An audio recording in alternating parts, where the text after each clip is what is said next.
Quantos querem ouvir a palavra do Senhor?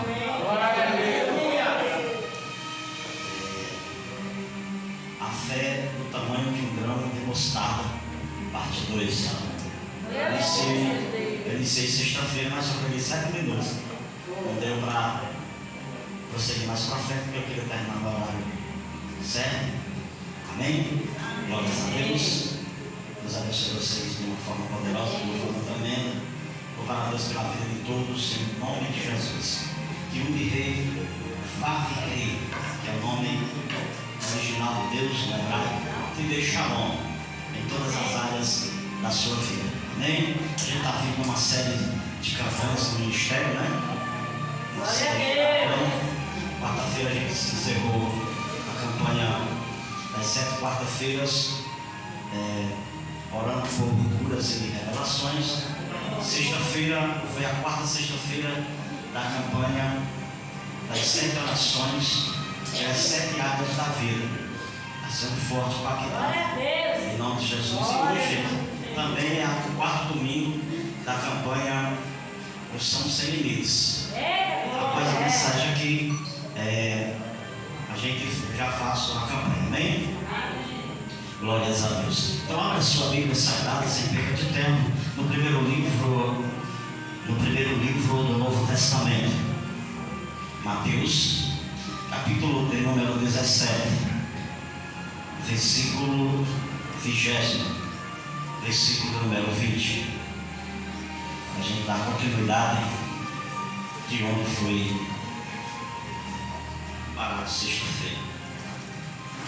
Saudar os inscritos no meu canal. Deus abençoe poderosamente em nome de Jesus. Amém. Glórias a Deus. Durante um mês e meio por aí, escreveram mais de 200 inscritos. Não é bem assim, não? Glórias a Jesus. Deus abençoe poderosamente. Dá aquele joinha, aquele like, né? Se não é inscrito, se inscreve no canal, compartilha, para que o YouTube venha entender que o conteúdo é relevante. Mateus capítulo de número 20, 17, versículo 20, está escrito assim: E Jesus lhes disse: por causa da vossa pouca fé, porque em verdade vos digo que se tiveres fé como um grão de mostarda, direis a este monte: passa daqui para colar, e há de passar, e nada vos será impossível. Santo Deus de Israel, a ti rendes graça, bendito o teu nome, que seja louvado para todos sempre. Fala conosco mais uma vez, de uma forma clara e concisa, em nome de Jesus. Espírito Santo de Deus, sou 100% dependente de Ti, em nome de Jesus. Tomar seu assento, em nome de Jesus. O texto que nós acabamos, o versículo que nós acabamos de ler, a saber o versículo de número 17, 20, do capítulo 17 de Mateus. Para compreendermos o que acabamos de ler, temos que ler o contexto. O contexto fica pós-texto ou pré-texto, ou depois do texto ou antes do texto, para nós entendermos. E nesse contexto aqui vai falar de um jovem, que a epígrafe do texto vai dizer jovem lunático, né? E pesquisando algumas fontes da Midrash, dos livros sumerianos, Midrash são livros judaicos, e o pai desse menino, o nome do pai desse menino era Tiago. A Bíblia não relata, mas são histórias extras bíblicas. Esse menino, esse jovem, ele tinha 14 anos e ele tinha 7 doenças, até ataques epilépticos. E esse episódio aqui, Jesus está com 3 discípulos mais próximos dele, que foi com ele a orar. Foi orar num monte chamado Monte Tabor. O significado desse monte em hebraico é alto, e na nossa língua portuguesa é o Monte do Barulho, Monte dos Louvores, porque os discípulos subiam para ali, os cristãos subiam para ali, batiam atabaques, batia os tamborins, louvando ao Senhor. Agora, o que é que Jesus quis dizer com isso? O que é que Jesus, que monte será isso? Que Jesus quis dizer: se eu tivesse afeto, o tamanho de um grão de mostarda, eu seria capaz de me transportar, elevar ou transferir o monte para outro lugar. Que monte é esse que Jesus está se referindo? São 4 tipos de interpretação. A primeira interpretação desse monte é que podia ser as 7 doenças do menino. Jesus está se referindo a segundo significado é que esse monte eram os demônios que estavam possesso nele, que estava alojado nele. A terceira significado, interpretação desse monte era a incredulidade. E a quarta interpretação acerca desse monte pode ser o monte do Tabor, o monte das transfigurações, o monte de terra mesmo. E também era conhecido esse lugar como Monte do Hermon, porque ali havia uma cordilheira de montes. Jesus estava nesse monte e ele tinha aproximadamente uma altura de 600 metros. Então Jesus estava com os 3 discípulos, Pedro, João e Tiago, estava orando nesse monte. E lá embaixo estava acontecendo um episódio meio arrepiante, meio complicado, porque esse jovem de 14 anos, que seu pai, o nome dele era Tiago, e ele tinha 14 anos, o pai dele era levita, ele também era da tribo de Levi. Então ele estava possesso, e os discípulos, 9 discípulos que estavam lá embaixo, não conseguiram expulsar aqueles demônios que estavam nele. Quando Jesus chega até lá, o pai do menino vai correndo a Jesus pedir socorro. Então entra aqui o contexto do versículo que nós acabamos de ler, para nós entendermos o que está acontecendo. É tanto que Jesus chega na autoridade e Jesus expulsa os demônios que estavam no menino. Essa possessão que estava nesse menino, esse monte de demônios, ou esse monte de enfermidades, de doenças, ou incredulidade, que pode significar, como eu falar, jogava esse menino dentro das águas para ele morrer afogado, jogava ele dentro do fogo para ele morrer queimado, e fazia ele se cortar. Jesus, quando chega, o pai vai até o menino, vai até Jesus, e Jesus aqui diz, essa pouca fé dos discípulos aqui. Jesus expulsa os demônios, espírito mudo e surdo, sai deste menino agora e não torne a voltar. E não voltou mais, porque mas existe Bíblia que relata sobre isso, né? Na história da eclesiologia. Pois bem, a vista que esse menino, quando Jesus expulsa esse moço, ele fica como morto, mas o menino volta à normalidade novamente. É aqui que Jesus está falando para os seus discípulos, explicando para os seus discípulos. É tanto que quando Jesus sai daquele episódio tremendo, forte, impactante, os discípulos vão perguntar a ele: mestre, por que nós não conseguimos expulsar o demônio daquele jovem lunático? E essa palavra lunático, evangelista Luciano, era uma doença também, um costume da época. Vinha das fases da lua. Quando as fases mudavam de lua, quando era na fase de lua cheia, atacava mais esse menino ainda. Eu até citei sexta-feira passada, antes de ontem, que a gente já viu isso por aqui no nosso meio, nessa cultura no Nordeste. E quando a pessoa está me atacada, falando muito alto, avexada, a gente chega a proferir e a falar que isso é a lua, é a fase da lua. E a palavra lunático vem da lua, né? Vem das fases da lua.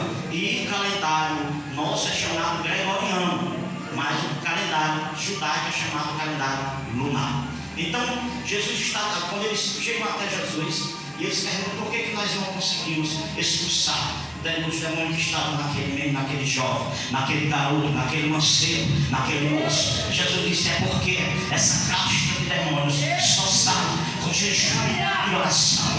Só sai com jejum e oração. Jesus está dizendo aqui, Jesus está nos ensinando aqui, tentando passar para nós que cada demônio, cada batalha espiritual, ela tem um nível diferente uma da outra. Tem batalha espiritual com um nível mais assim, um pouquinho fraco. Tem outro nível que é mais complicado. Tem outro nível que é forte, tremendo. Tem outro nível que é mais complicado. Então Jesus está dizendo a isso. Aí Jesus está dizendo assim: olha, para vocês que têm pouca fé, como é que vocês vão regar essa fé? Porque se eu plantar um pé de árvore, eu tenho que regar ele, eu tenho que jogar água nele, sim ou não? Eu tenho que jogar. Jesus está dizendo assim, ó, para regar a fé, você rega ela com oração e jejum. Porque se você não tiver oração e jejum, consagração e vigilância, você não consegue dominar, prevalecer, lutar, ganhar a batalha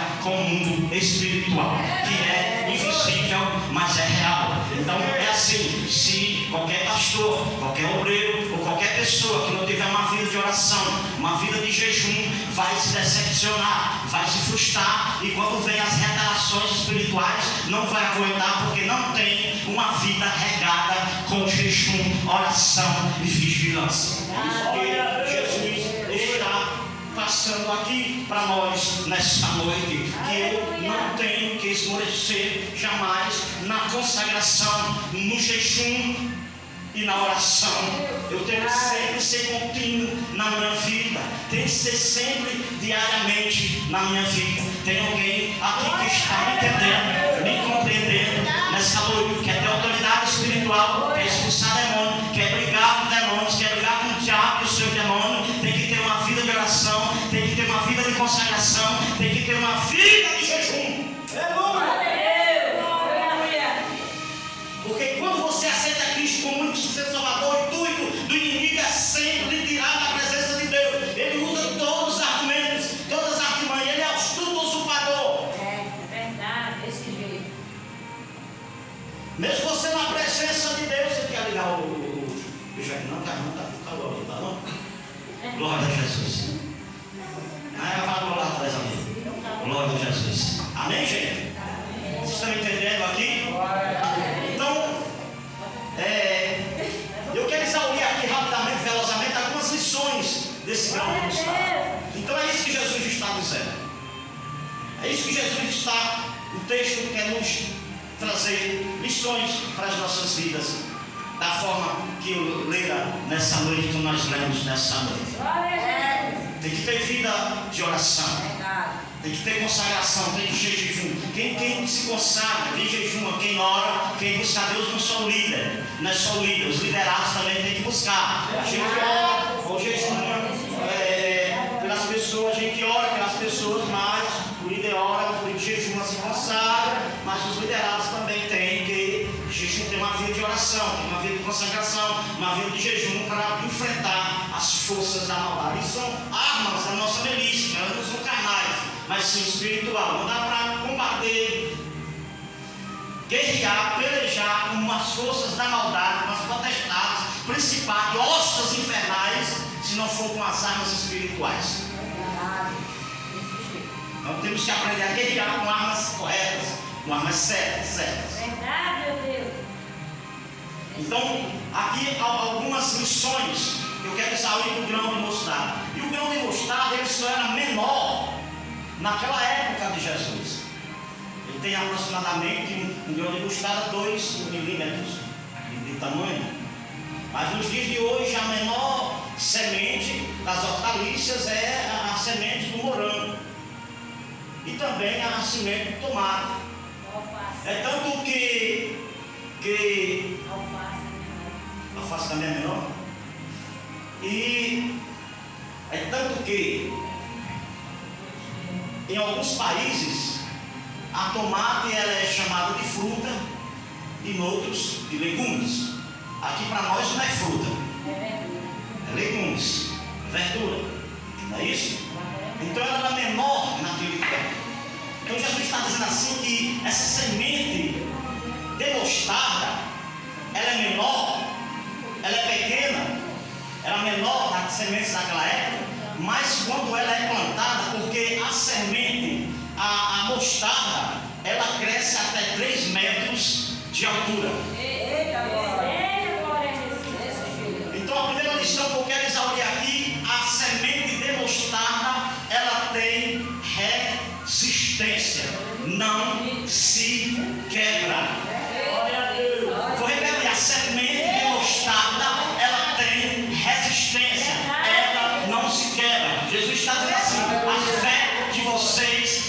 ser resistente, não pode quebrar.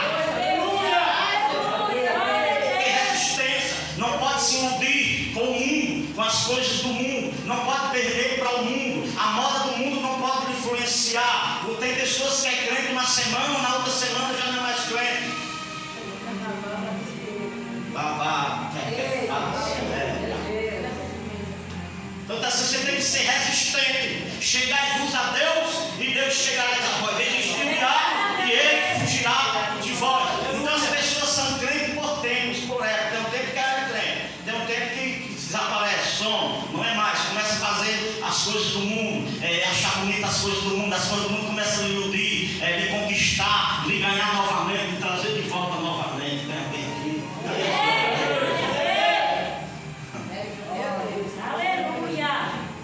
É um crente meia mulher. Segunda lição que eu quero descobrir aqui: a semente de mostarda ela cresce muito rápido quando é plantada. Com 3 dias, meus irmãos. Com 3 dias ela começa a furar a terra. Não entendi, pastor. Eu quero que o senhor quer dizer: a tua fé tem que ser rápida, ligeira. Tem alguém aqui comigo? 3. Assim é a nossa fé. Tem que crescer rápido. A fé tem que crescer. A fé tem que aumentar. A fé tem que expandir.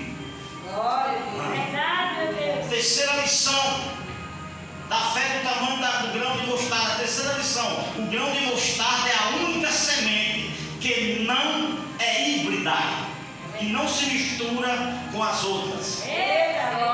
Cientista nenhum mistura essas sementes. Não entendi, pastor? Você não pode se misturar com aquilo que não é agradável a Deus, com aquilo que esfria, com aquilo que distancia você de Deus, quando aquilo que você acha que é tudo normal. Quando o crente tem muito tempo de crente, quando eu chego nisso que tudo é normal, isso aqui não tem nada não. Isso aqui se eu usar não tem nada não. Se eu vestir isso aqui não tem nada não. Se eu andar assim não tem nada não. Se eu fazer isso aqui não tem nada não. Se eu visitar isso aqui não tem nada não. Se eu assistir isso aqui não tem nada não. Que é híbrida? Que é híbrido? O Deus dragão ele era híbrido, ele era metade homem e metade peixe. Então a semente de mostarda ela não se mistura com outras sementes. Quarta lição: a germinação da semente. Sua fé tem que ser rápida, gerar-se rápida, avançar rápida. O Senhor vai te ensinar a você desenvolver mais a sua fé nesses dias. Germinação é muito rápida, a fé tem que ser rápida, tem que ser ligeira. Quinta lição: a semente da mostarda ela cresce bastante. Acabaram de dizer que ela é pequenininha, minúscula a sua semente, mas a árvore da mostarda ela cresce até 3 metros. Você tem que ter uma fé de 3 metros. Uma fé grandona. Uma fé bem grandona. Oh, glória! É o nome de Jesus. Tem alguém aqui comigo, irmãos? Sexta lição: com a semente de mostarda produz todo ano. A árvore da mostarda ela produz todo ano. Tanto a folha dela serve para fazer algo, como o fruto dela que faz a mostarda. Assim é a minha fé e a sua fé. Um pé de feijão, um pé de milho não produz o ano inteiro, mas um pé de mostarda, a árvore da mostarda, ela produz o ano inteiro. A minha fé e a sua fé tem que produzir frutos. Não pode ser uma fé agora e depois se apagar. Depois, porque o segredo não é andar pelo pé, é andar pela fé. É o nome de Jesus. Fé. Tem que ter fé. Gente, e o que é fé? O que é fé? A fé, o escritor aos Hebreus, que a Bíblia aqui de James, do ano 1700, 800 e pouco, Diz que o escritor é Paulo, mas isso é meio burocrático, no meio acadêmico, no meio teológico, né, os irmãos? Mas a Bíblia King James, no rodapé dela, diz que foi Paulo. Não estou afirmando, nem confirmando e nem reafirmando que é Paulo. Estou dizendo que a Bíblia King James, no rodapé dela, quem lê a Bíblia aí? Quem está lendo aí? Quem já terminou James? Quem já terminou Êxodo? Quem já terminou Levítico? O nome de Jesus Cristo. Ele vai dizer que a fé é o firmamento das coisas que não se vê, mas espera, mas crê, mas acredita. Existem quantos tipos de fé? Quantos tipos de fé existem? Vou falar aqui de umas 5 tipos de fé. A primeira fé que existe é a fé nativa. Qual é o primeiro tipo de fé?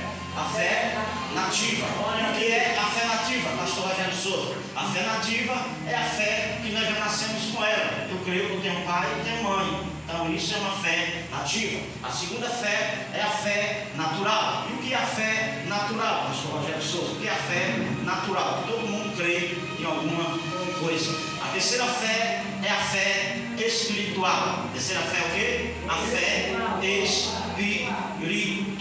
E o que é a fé espiritual? Quando eu aceito Jesus como único Salvador, a minha fé já não é mais muito nativa e nem natural. Agora ela é espiritual. A quarta tipo de fé é a fé sobrenatural. Agora, quando eu tenho uma fé espiritual, essa minha fé agora ela vai ser sobrenatural. E qual é a quinta fé? A quinta fé é a fé milagrosa. Depois que eu tenho a fé espiritual, a fé sobrenatural, vai vir a fé milagrosa. É o nome de Jesus.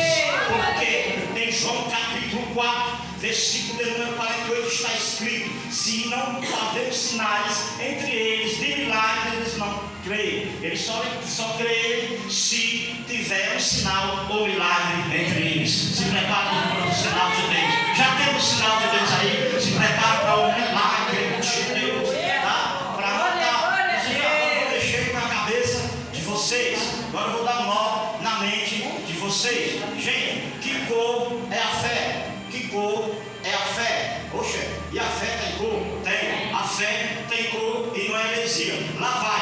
Qual é a cor do pecado? Está lá em Isaías, capítulo de número 1 e versículo número 18 e 19. Os vossos pecados podem ser da cor de carmesim. E carmesim é vermelho. Então a cor do pecado é vermelho. E a cor da santidade, pastor? Qual é a cor da santidade? É branco. É branco porque pureza. Então a cor da santidade é branca. Mas pastor, mas qual é a cor da fé? A cor da que cor é o primeiro céu?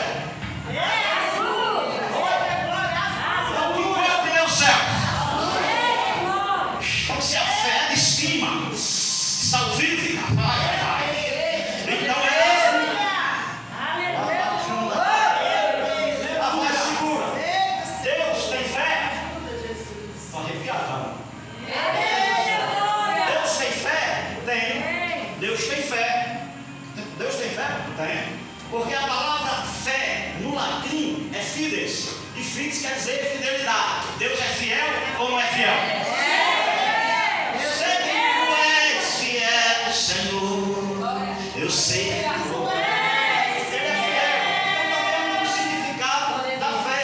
Ela é fiel. Ela é fidelidade. O terceiro significado da fé também é o fé dentro do concreto. Ai, ai, ai. Deus tem fé? Tem. Pastor, Deus tem crença? Tem. Oxe, Deus é onipotente. O que é onipotência, pastor? É porque para Deus não existe impossível. Tem alguém aqui comigo? Se és tu, se não ligar na cadeira assim e dá um grito maior do que isso aí, não do que isso aí. Deus tem crença, pastor? Tem. Não, para aí, não tem. Crença. Tem, mano. Ei, olha pra cá, mano. Fica de pé, vou entregar o mano. Fica. Deus acredita em você. Deus acredita em você. Vamos para glorificar e exaltar.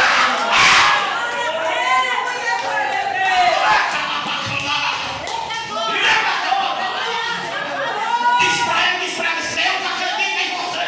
Ninguém pode mudar nada com você. Não acredita em você, mas Deus acredita. Deus acredita em você, o projeto de Deus.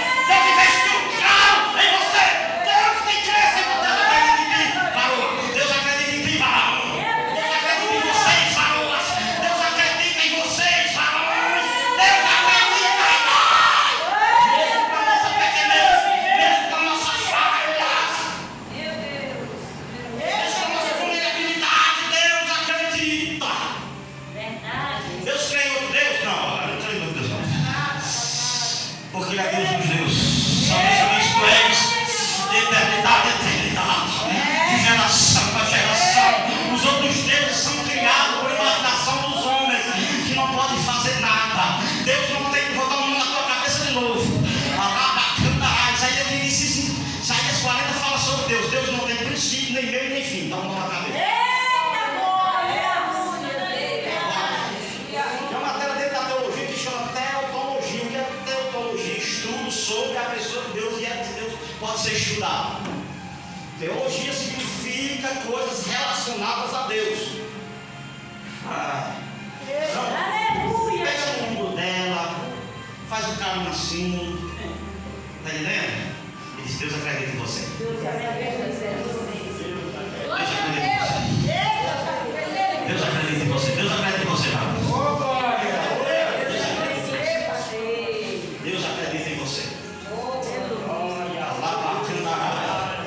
Tem alguém aqui comigo nessa noite?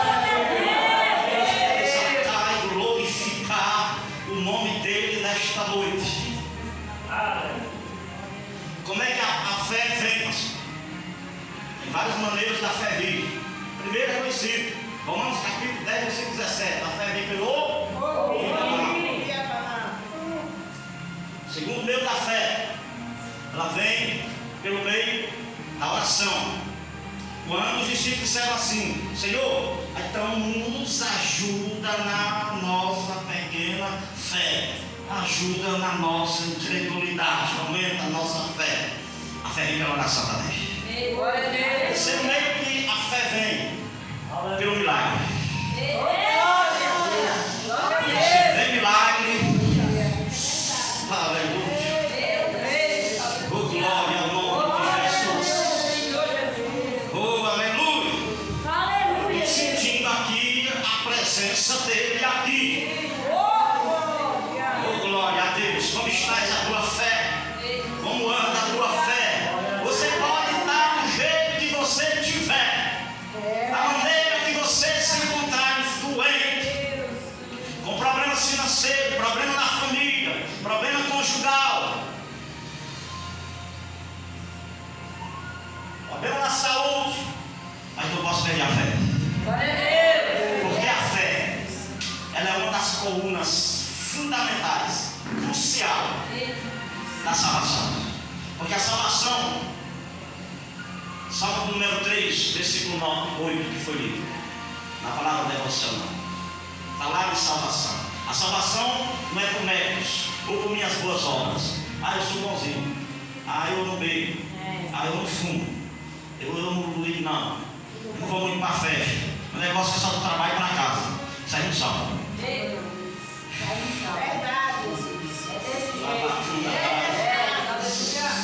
Cornélio, Atos dos Apóstolos, capítulo de número 10, era um homem que fazia obra social, era um homem que dava esmola, era um homem que se compadecia do órfão, da viúva.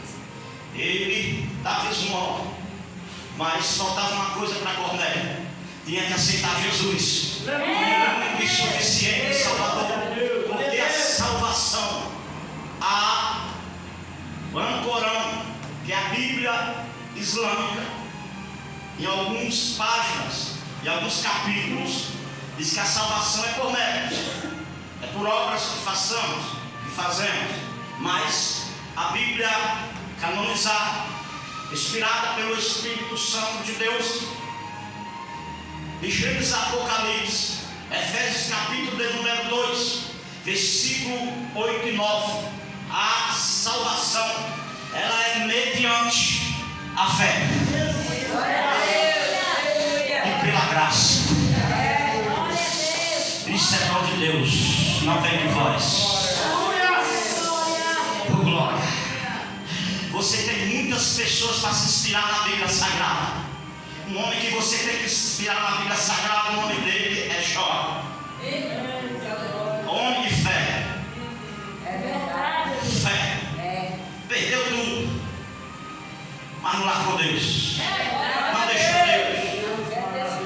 Não disse, não quer ser mais crente. Só pediu a morte, mas não disse que não queria ser mais crente.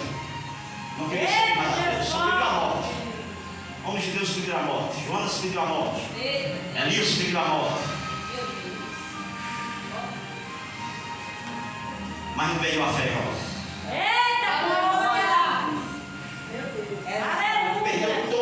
bens materiais, rico demais, Jó, mais rico do Oriente. Conhecemos a história de Jó. Fica quase no meio da Bíblia. Verdade. Antes de Salmos. Tudo junto com Jó perdeu. 10 filhos. Dá para mim, 10 filhos Jó perdeu. 10 filhos. A mulher não tinha estrutura que Jó tinha. E se formos olhar, ela abençoou ou amaldiçoou? Na nossa Bíblia está amaldiçoou. Ninguém amaldiçoou Deus. É verdade. Ela mandou Jó largar Deus. Ele largou? Não. De jeito nenhum. A fé ficou intacta. Aleluia. Porque o significado da fé é o ferro dentro do concreto. O ferro dentro do concreto é sustento, não? Do quebra de ouro. Então tua fé em 2026 tem que ser o ferro dentro do concreto. É você é capaz de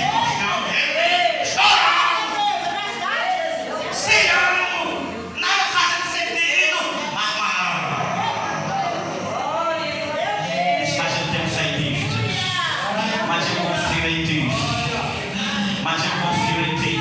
Tem uma promessa em Isaías para você, para não encerrar. Tem uma promessa em Isaías para você, no capítulo 40, versículo 31. Mas aqueles que esperam no Senhor, renovarão as suas forças e subirão com asas de águia. O salmista inspirado pelo Espírito Santo. Mas os que confiam no Senhor serão como os montes de Sião, não se abalam.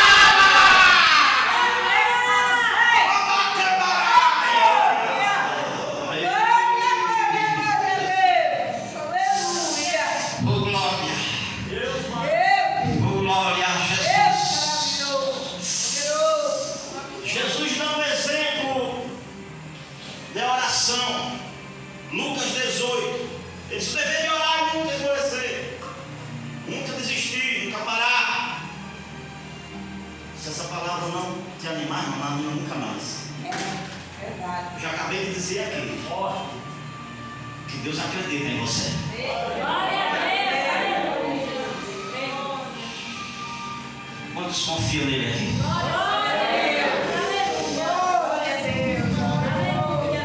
Ele vai dar o exemplo daquele juiz inimigo que morava naquela cidade, e aquela viúva que procurava ele todos os dias. A casa dela era na justiça.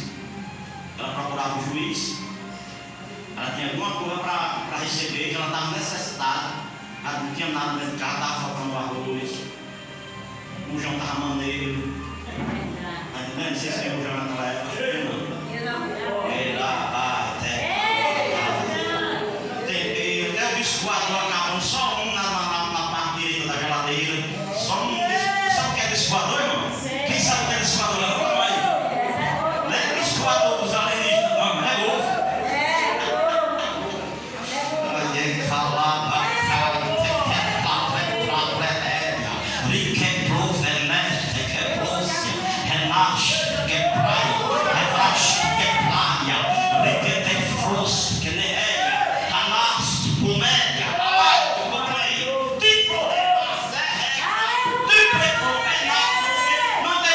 Providência de Deus para você.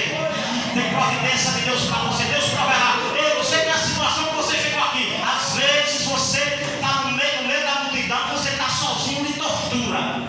A situação que você está passando de tortura. Quando você está no meio das pessoas, você lembra, continua lembrando. Deus está assim, Deus proverá. Deus proverá, Deus proverá, Deus proverá. Você vai sair desse negócio, você vai sair.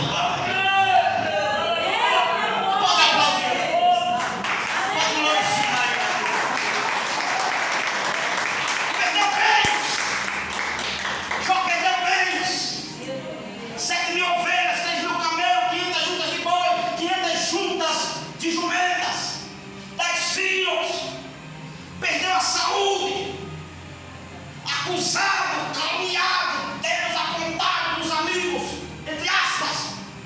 E quando abrir a boca, foi para matar. Não, se tiver o que falar, fique calado. É verdade. Tem que falar e tem que ficar calado. É verdade. E aí é você, mano. Perdeu a saúde. Já não tinha saúde. A enfermidade de Jó era do dedão do pé, o grande da cabeça. Era tão grande as angústias que ele pegava o cabo de telha e coçava. Fedia, não livro de Jó. Fedia, de longe fedia, como um animal já morto, uma pessoa morta. Eu tenho fé em Deus.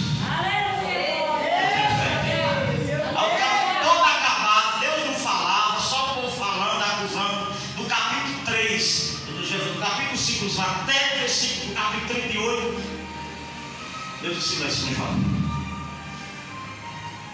Aí ele disse assim: eu tenho fé, porque eu bem sei que o meu Redentor vive e se levantará da terra ao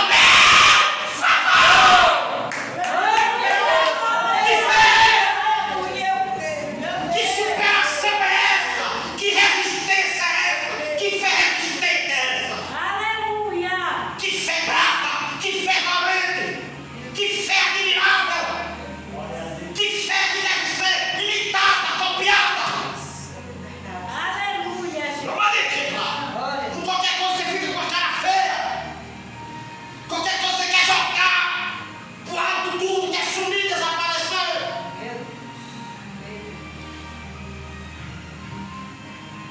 Capítulo 38, Deus vai falar com Jó. Um vento.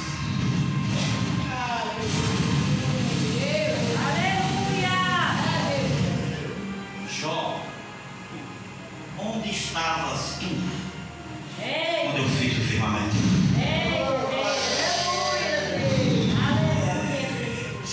A Bíblia diz assim: antes eu não te conhecia, Senhor. Eu só ouvia falar. Uma coisa é conhecer, outra coisa é ouvir falar. Mas eu bem sei